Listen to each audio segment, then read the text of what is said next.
Audio Jungle.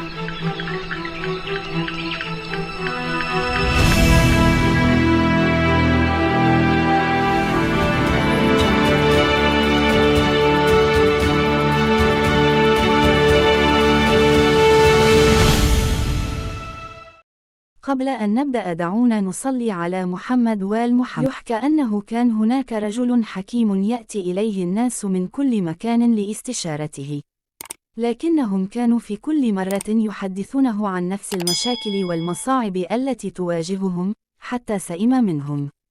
وفي يوم من الأيام، جمعهم الرجل الحكيم وقص عليهم نكتة طريفة، فانفجر الجميع ضاحكين.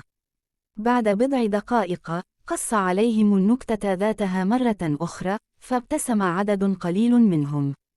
ثم ما لبث أن قص الطرفة مرة ثالثة، فلم يضحك أحد. عندها ابتسم الحكيم وقال: لا يمكنكم أن تضحكوا على النكتة نفسها أكثر من مرة، فلماذا تستمرون بالتذمر والبكاء على نفس المشاكل في كل مرة؟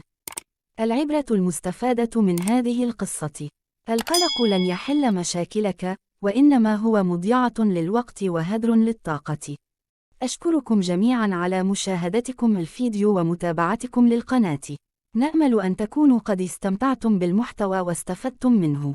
إذا كنتم تروقكم ما نقدمه على القناة وترغبون في متابعة المزيد من المحتوى المثير والمفيد، فننصحكم بالاشتراك في القناة.